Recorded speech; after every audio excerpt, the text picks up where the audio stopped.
Okay. Thank you very much. Good afternoon. Thank you for joining us for this panel today, Building the Gates of Globalization, Investment, Infrastructure, and Taboos.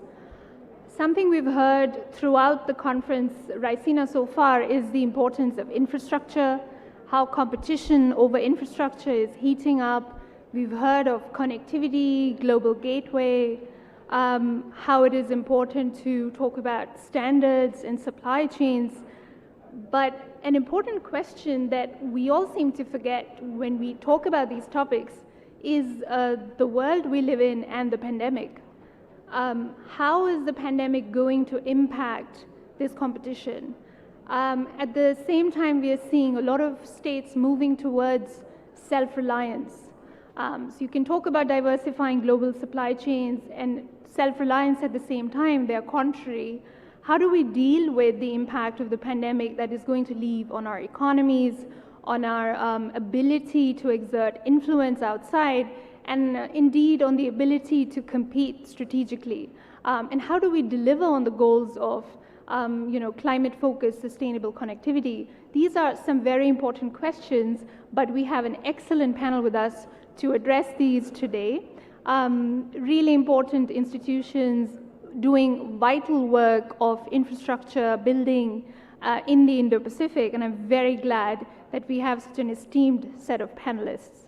I'd like to start first with the only woman on the panel, Ambassador Romana Vlahutin, Ambassador at Large for Connectivity with the European External Action Service.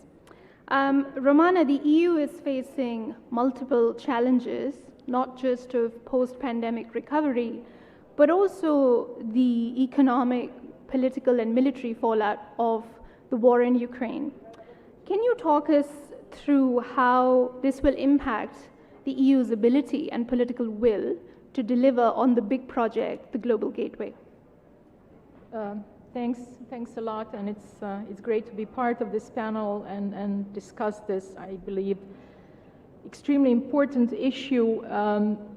Indeed, we have been going through multiple crises in the last few years, but what I see is that they are also serving as a great catalyzer. I see that it's really sharpening and speeding up the way European Union makes its strategic choices, is pooling its capabilities and resources. And in a way, we live in a time of great reckoning in the EU, especially with the most recent Russian attack on Ukraine, and understanding that infrastructure is a strategic tool and that we have to treat it like that. So it's not only about economy and economic growth, etc., but it's about basic resilience and national security. And there is some balancing to be done there. And also that connectivity is not just or is not primarily about things, be it ports, be it roads, railways, whatever, but about the system of values underpinned by sustainability, level playing field, transparency, and the ability to make sovereign choices. And in this sense, European Union can only actually double down on its engagement with the logic of, again, pooling. We are moving towards the so-called Team Europe approach, putting all our capabilities together. Just to mention two figures, I'll be quick. Annually, European Union and its member state provide around 75 billion euros of ODA and around 45 billion euros of export credits. That's a massive, massive financial firepower that we can use, especially when it's pooled and put in a strategic direction. Second, I think our approach is going to be far more strategic in terms of transformative and large-scale infrastructure. A great need to work with the private sector. The needs out there are such that it is impossible to cater for them with public funds only. So public funds are there to catalyze private sector investment, and the necessity to work with like-minded partners. This is already happening with the G7. We'll talk a little bit later about the partnerships. We have partnerships with Japan and India. There is a massive need out there. We need to be able to provide credible and scaled alternatives. Thank you. Thank you so much. You mentioned connectivity partnerships with India. Since we are in New Delhi, can you give us some examples of what kind of work would the EU and India do together under this connectivity partnership? Thanks. We have two partnerships, one with Japan and India, and all the elements of these partnerships, they were forged before the Global Gateway communication, are now elements and parts of the Global Gateway framework. There's four basic segments: the convergence of principles. This is super important. This is alliance of people who think the same and believe in the same values. We, of course, have an ongoing bilateral connectivity discussion, but there are also two novelties in both, and one is that we want to work together in third countries and regions. It's important to do this together, and we want to support private investment. I have mentioned that already. We also need to use, I believe, a generational opportunity of green and digital transition. This can really help developing countries jump a generation of development. We need to support innovation. So these are the three sort of basic elements that we are now focusing on and discussing in terms of practical implementation. We also need to look at problems, primarily into our institutional setups, and are they fit for purpose? And how do we work in a more innovative way to really be able to pool all these resources in a time that is rather short. And there are three basic things, I believe, and with this I will finish. First, I think there is a general understanding that connectivity defines our strategic environment, but we choose how and who builds it. Mm-hmm. So we're not an object there, we're a subject. Second, this is a marathon, but the time is of essence. It's a bit counterintuitive, but I think that's the situation we're in. And finally, it is not possible to be strategic and risk-averse at the same time. Mm-hmm. We have to deal with this. We will have to be able to have more capacity to take risks and offset them with different kinds of instruments that we definitely have. Great, thank you. I'd like to go next to Tadashi Maeda, Mr. Maeda, Governor of the Japan Bank for International Cooperation. So good to have you on this panel, because JBIC is playing a vitally important role in infrastructure building in the Indo-Pacific, and as Indians can attest to it, also making our lives better by all the various infrastructure projects we see around the country. Maybe you can talk us through what you see as the key challenges of the pandemic or post-pandemic world to the work that you do in the region. Thanks so much. Actually, this is my second trip internationally after the COVID. First, I visited Washington, D.C., and then staying 1 week in Tokyo, then came here. The reason why I'm here is that to promote the more cooperation with India in a framework of Quad, because our government is now hosting a Quad summit meeting in person in Tokyo on 24th and 25th of May. The importance of this meeting is that the Quad, we have some track records to make cooperation, economic cooperation. And as a COVID-19 pandemic prevails in the world, what's happened is that the kind of a disruption of supply chain, in particular supply chain of semiconductors, and it is directly damaged that the manufacturing sectors, especially auto industries, and it is a very negative impact. Therefore, we need to keep a resilience of full supply chain. But every country at this moment is now make some retreat from the international cooperation, and they are behaving for their own countries. This is not so good, because Japan is a resource scarce countries. Therefore, that we need to rely on the global partnership, international free trade. And in 2007, the former Prime Minister Shinzo Abe came here and proclaimed new concept, free and open Indo-Pacific. This is basically the enhancing that the free trade and the mutually trusted free trade, and also that sharing, if possible, that the supply chain of the critical sector and critical minerals. So some countries is now doing a very mercantile business model and to using infrastructure building as a kind of weapons or instruments of the for achieving a geopolitical agenda. That's not so good. Therefore, that we are going to cement our partnership by creating a platform of risk sharing, data sharing, and other information sharing.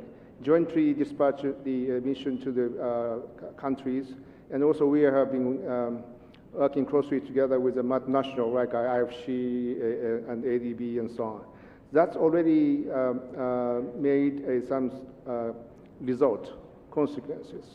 We built up jointly, for example, that the telecom cable from Palau to the main telecom cable from Singapore to the west coast of the United States.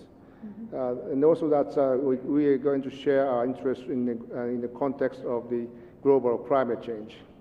So this is a huge opportunity, but also huge challenges in front of us. Thank you. I'll come back to you with a couple more questions on India, but moving to the next speaker for now, Mr. Jayant Sinha, Member of Parliament, India. One question we hear, or perhaps confusion often outside, is how is India going to strike a balance in between the calls for self-reliance, at the same time the need to attract partners, diversify supply chains? If you could perhaps share your views on how do you see India, balancing these two impulses, or perhaps you don't see them as contrary at all. And also, what are the most pressing challenges emerging from the pandemic that India is facing? So India, like any other large, complicated country, faces many challenges and has many priorities. But if I had to pick one, it is that we have to create enough good jobs for our young people and create these jobs even as we are safeguarding our future. And all of this can only be accomplished if we are able to forge partnerships with other like-minded countries, many of which are on this distinguished panel with me.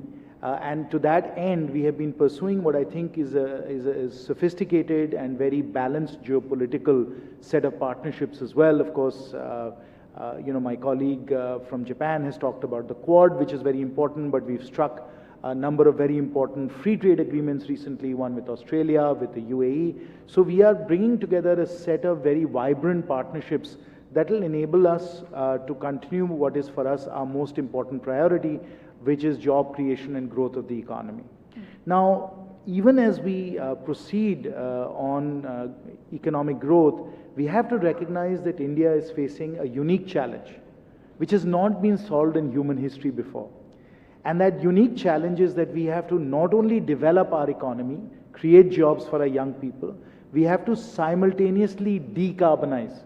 So whatever development model that we pursue, it has to be a net zero development model. So it has to be a net zero decarbonization development model. We go from $2,000 GDP per capita, $3 trillion in GDP, to going to, let's say, $10 or $12 trillion over the next 5 or 10 years, and taking us from $2,000 GDP per capita to $10 or $12,000 GDP per capita. But even as we do that, we have to go from 3.5 billion tons of carbon equivalent emissions to zero. And our Honorable Prime Minister has said that we have to do this by 2070, and we are on track to doing that. And the way we accomplish that is to note that green technologies for India, green industries for India, are actually going to make us more competitive globally. They'll make us more sustainable relative to the global challenges and crises that we're dealing with, and obviously make us more resilient as well. And so that is why this is enabling us to move forward on our self-reliance, Atmanirbharta objective also. At the end, though, this can only be accomplished, and I'll come back to my point about geopolitical partnerships, net zero will be net positive for us only and if only we get the support of our global partners to attract the investment capital, to invest in green industries, to invest in renewables, to invest in green cement and steel and green hydrogen and so on, only if we get the global capital to enable us to power this development of both decarbonization as well as job creation. And that's why these geopolitical partnerships, that's why the relationships we are forging with all these important countries around the world is going to be so important for us, because we need that capital to be able to pursue this unique and new development model.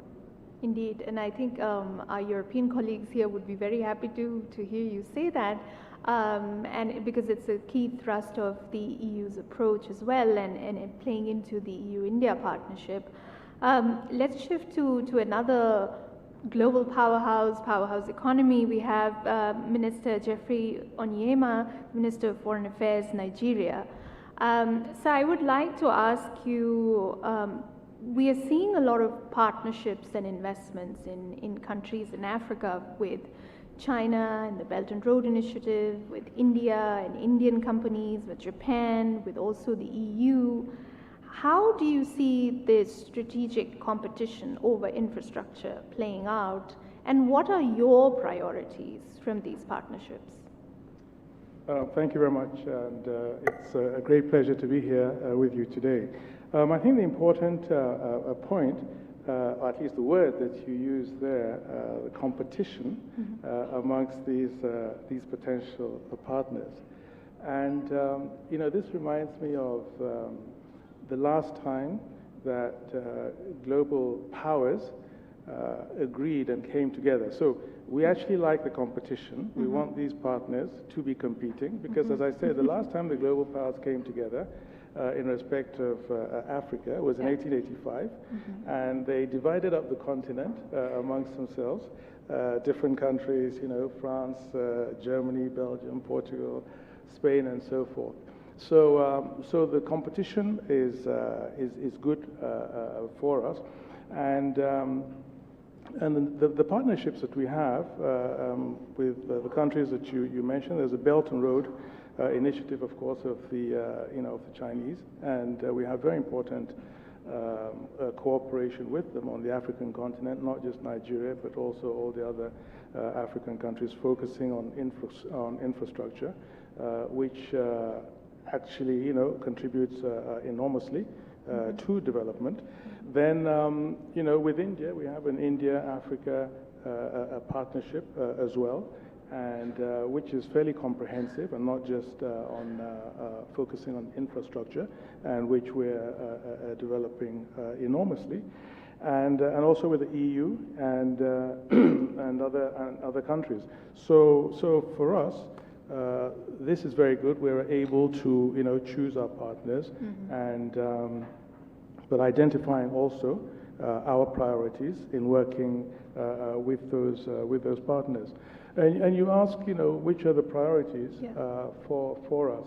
Of course, with COVID, we've been facing even more challenges than before. And we do have, as a country, Nigeria, the Nigeria Economic Sustainability Plan. And within that, we've identified various challenges that we have to really address in our quest for development.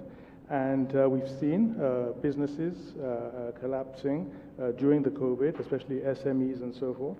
And so we are focusing on reviving these SMEs and making it possible for them to thrive through various initiatives. And of course, we've seen increased unemployment, so obviously job creation is a huge priority.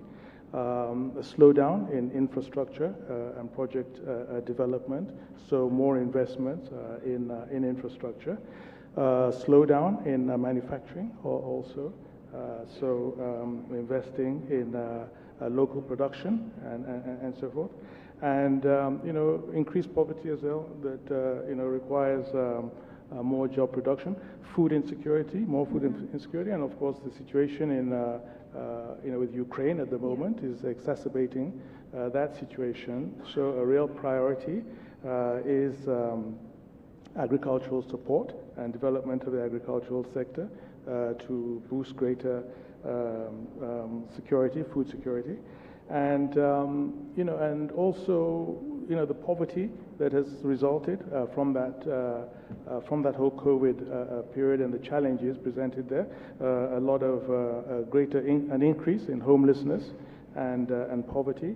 So we have a big plan for developing a housing project for about 300,000 homes that we hope to build. And access to energy is also a priority for us, especially clean energy. So we are members of the Indian Solar Alliance, International Solar Alliance, and also a project on installing solar systems to hopefully we're looking at solar systems for 15 million homes at the moment in the country, and also, of course, in trying to revive the economy, an important aspect is the high interest rates that a lot of the banks are charging now, and so to address that and bring that down for SMEs in the country, and also the transport infrastructure to invest also in that. So those are really the areas of our priorities going forward. Thank you very much. And now to our last speaker, Mr. Philippe Orléange, who's the Executive Director of AFD, which is the French Development Bank. When we were talking earlier, you mentioned that India is emerging as one of your most important partners. Perhaps you can share for our audience what kind of work you're doing with India and how is this partnership emerging, because it is very crucial to some of the issues that Mr. Sinha mentioned in his comments of the kind of partnerships that India is seeking. Thank you. I think my response to your question will also provide some elements to speaking to earlier points made by other participants. The involvement of the French Development Agency in India is a consequence of the strategic partnership that was signed between France and India towards the end of the 90s. Our activities started 10, 15 years ago, but really gained speed in the last 5 to 6 years. So there is a political strategic factor, which is this partnership between the two countries, but there is also the fact that for an agency which is prioritizing issues linked to climate change, it's a sort of matter of credibility to be present in India, to work on issues that have a direct impact on, for instance, the energy transition. The success of the Paris Agreement, the objectives of the Paris Agreement depend to a large extent of the sort of policies that a country like India is going to implement. And following the announcement made by Prime Minister Modi at the end of last year, we feel encouraged, justified to increase our own efforts in India, where our total exposure is now in the range of 2 billion euros, which, as I mentioned to you, makes India first or second largest partner of AFD worldwide. I think this also has to do with the agenda, the post-pandemic agenda that you referred to earlier. Part of the post-pandemic agenda is very much like the pre-pandemic agenda. For instance, issues of climate change or biodiversity remain very high on the agenda and must remain in that position. But what has emerged from the pandemic is also the need to have a closer look, a stronger involvement with the social dimension of this agenda. And this is something that we've been through in France.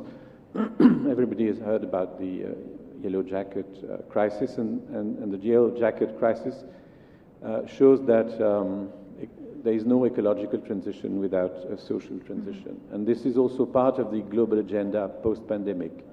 And it has also a political dimension. To make the ecological transition acceptable, you must take into account its social dimension and ensure that the impact of this transition are shared equitably between the various segments of your population. Mm-hmm. Now, since you mentioned self-reliance, I think the post-pandemic world is a world that certainly must look at issues of value chains, issues that how to reduce undue dependence on foreign sources of supply, but it is also a world in which expanded cooperation is needed, crucially needed, to reach these targets that I've mentioned on climate and other issues. And this calls for extended cooperation, clearly, and not only competition. Mm-hmm. Thank you. If I would like to ask a more technical question, because sitting in New Delhi, people often think of working with European member states and separately with the EU, and there is some confusion of, where is the competence lie and who to talk to, where to pick up the phone.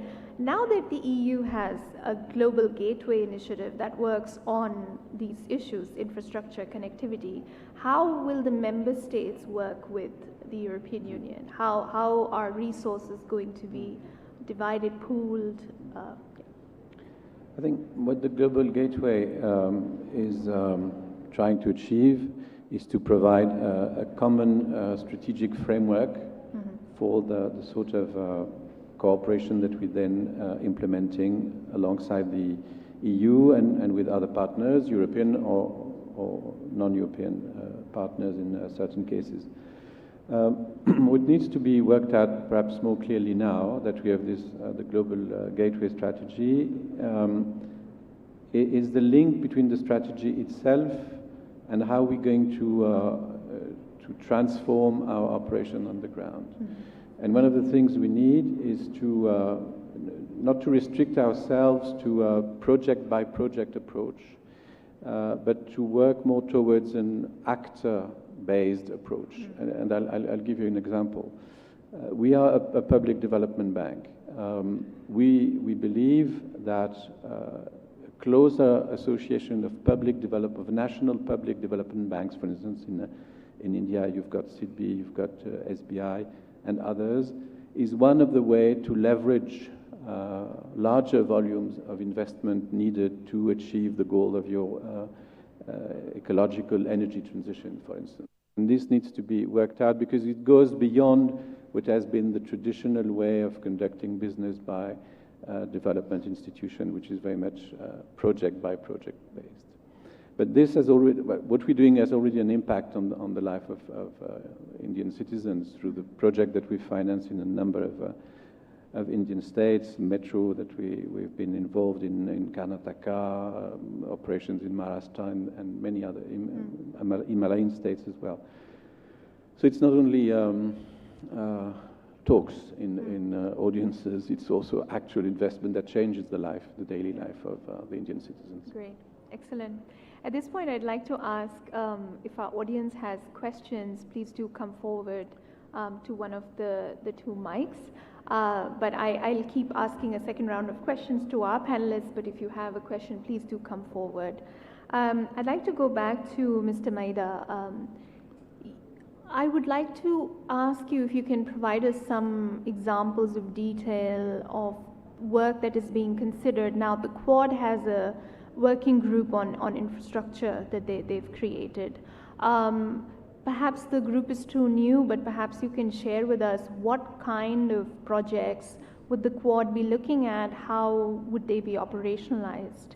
That's one. And second, more specifically on India, the kind of projects that you're doing not only in India to build capacity, but also perhaps working with India as a partner. Thank you. Yes, thank you for the question. Actually, in Quad, there are several different tracks moving on. One, we participate into vaccination process, and we're going to upgrade the manufacturing capacity of India of vaccine, not only the COVID-19, but other future infectious disease. and also that we are going to support the medical treatment and goods and services and pharmaceutical industry here, and matching with the Japanese pharmaceutical industry, and also that distribute those vaccine doses to COVAX or directly bilaterally. That's one process in Quad. Secondly, that the United States also proposed to so-called IPEF, Indo-Pacific Economic Forum. And they're a very loose type of the cooperation framework compared with the CPTPP. There's no actual mechanism to impose or remove the tariff. This is very different. Also, that there are many pillars, and member country can pick up any pillars for their own national interests. And we have a whole variety of the pillars, and on Japan as one of the key members of the like-minded countries, not just only regionally on the Indo-Pacific region, but also that expand to other parts of the world, like Europe and African continent. And then that the key is to make a connectivity, and also using a digital, connectivity is the most important right now, and also that combination of the other sector like IoT and also the artificial intelligence and robotics, so that we can support the private sector's playing field, and to make a new type of the business and new startup and so on. That through a very big kind of platform that we are now envisage as most important part of the Quad system. And in this regard, the India's participation is really key, because India has a vast market, I think largest market, now and the future more. And also that we have a good track record of cooperation with the Indian. It used to be G2G basis or DA model, but now we're shifting to more private sector driven,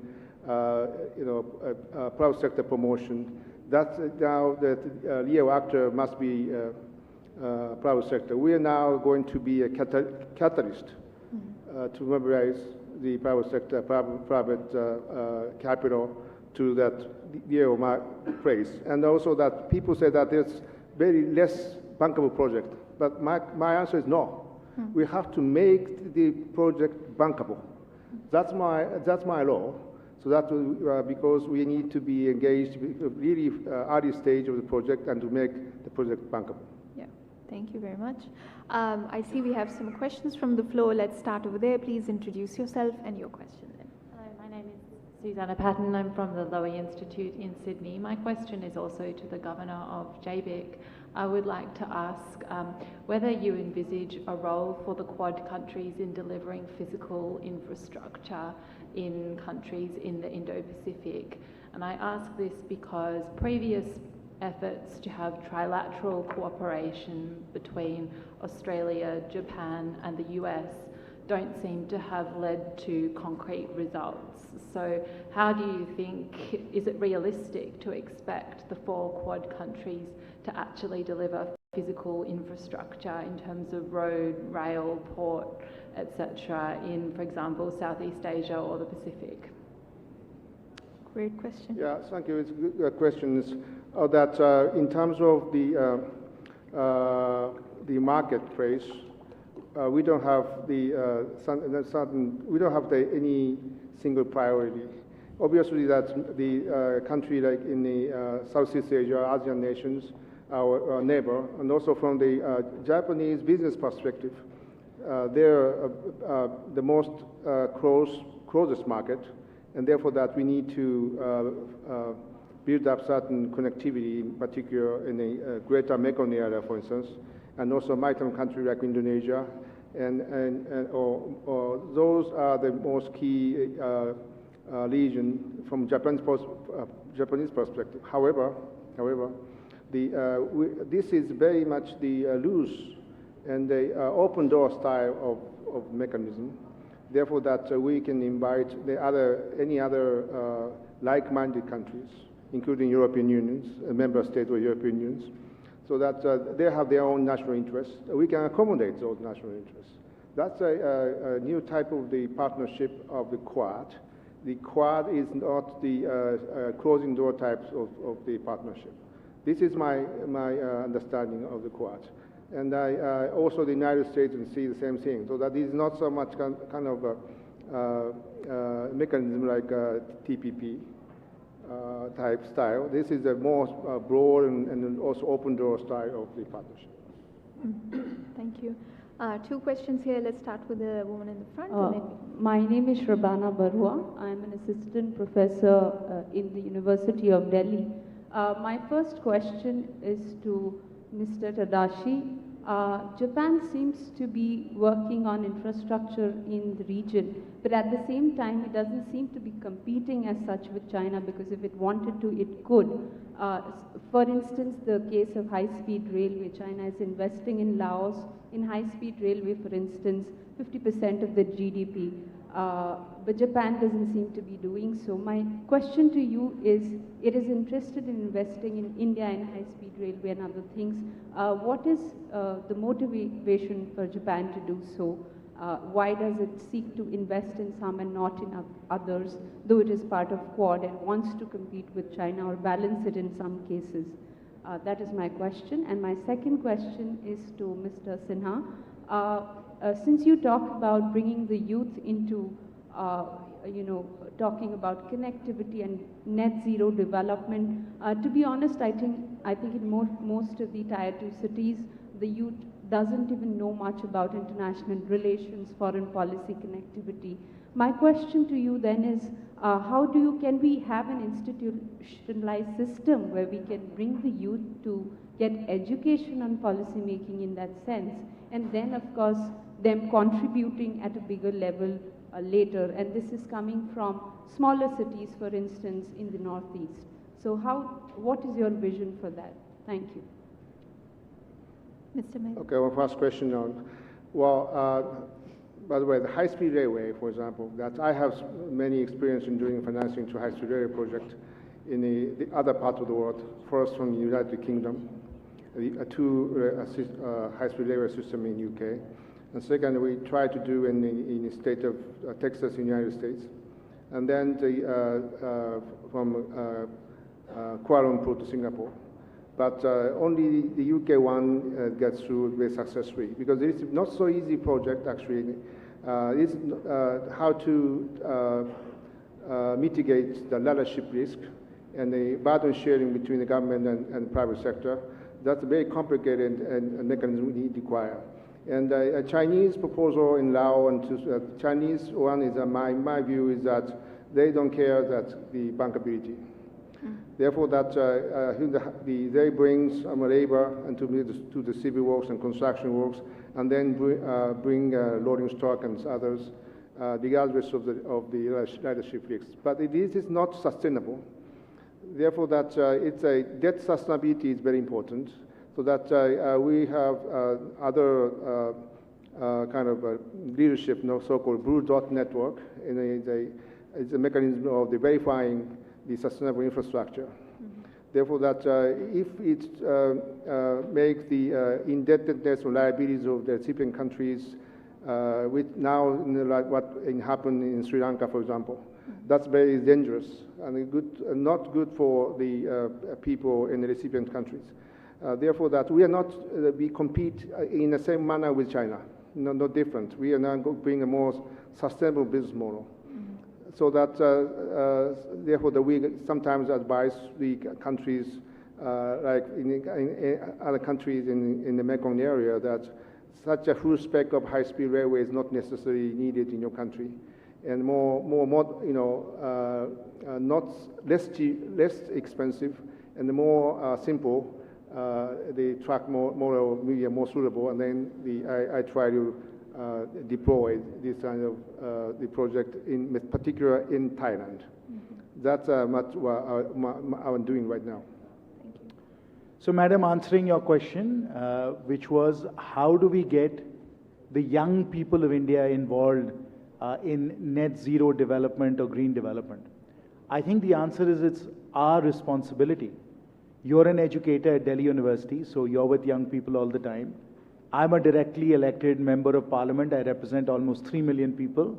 So it's our job to get the message out to the young people of this country that climate change is an existentialist issue for them, for their children, and for the planet. And so we have to go out and educate them and make them aware of the challenges that we face. Thank you very much. Final question. Thank you so much for your patience.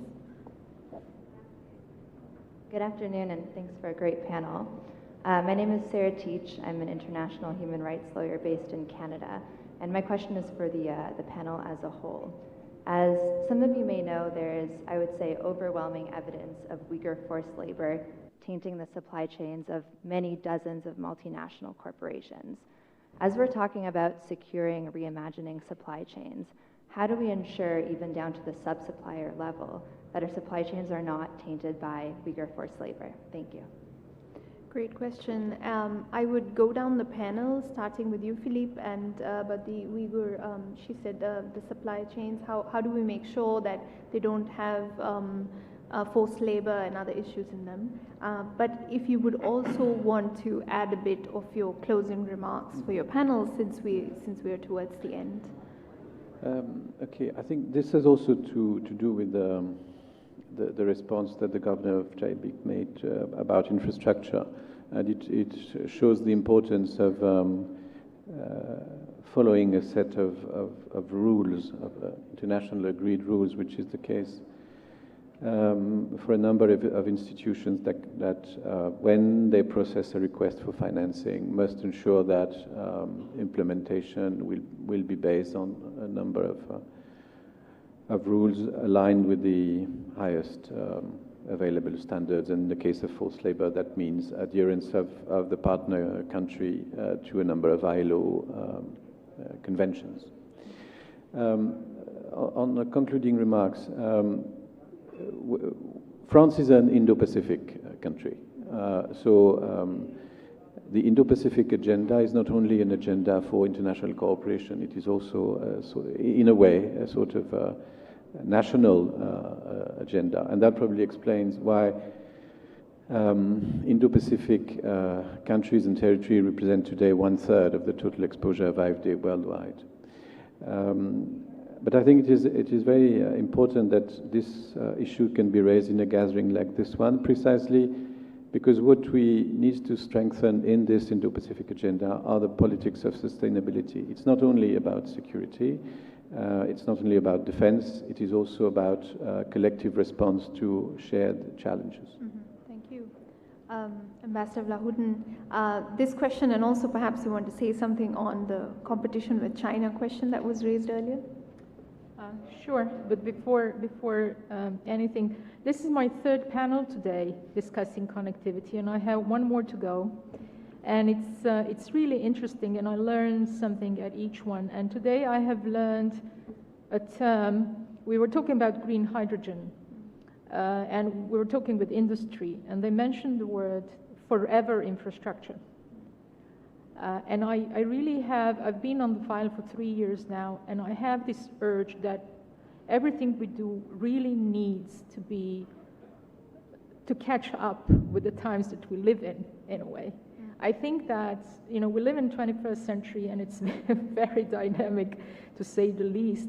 But a number of solutions that we are still working with are from the past century, including on innovative financing, etc. And I think we really need to sit down and see how to do this if we want to be really competitive in a way which is important for our partners. When it comes to quality, we are absolutely competitive. When it comes to the industrial edge, we are competitive. When it comes to financing, we are more than competitive. But we are often slow. We are often in million bits and pieces, so we're not focused. And people don't see the scale, which actually is there. When you look at the numbers, the scale is there. But what I have learned is that the scale is not built through numbers, but through the focus. And I think this is where we collectively need to look at and really sit down with our partners, understand fully the environment they live in and we live in, and find solutions for for the youth. And I absolutely agree with every single word that was said, and I would repeat it. It's about the quality of life that I think everybody wants. So in that sense, competitiveness will come from our proof that we bring this quality of life in time. Thank you. That needed. Thank you very much. And since we are running out of time, final word to the Minister, and then we end the panel. Thank you very much. Well, it is a big challenge, the whole issue of forced labor, and how we keep an eye on that. And I think this, of course, there are international conventions addressing that, and also in the framework of the global trade organizations like the WTO, it is absolutely essential that the aspect of human rights is safeguarded, and that we all have to come together as as a global community to ensure that the rights of children and adults are respected in the context of labor. So I think that's something that we very much subscribe to, and it is absolutely key. Of course, in the global competitive environment of trade, there might be countries that obviously want to produce at a cheaper rates to make more profit. But we have an obligation as a global community to ensure that what comes first is human rights over profits. Thank you. Great. Excellent. That's a wonderful takeaway to close this panel with. Please join me in thanking my panelists.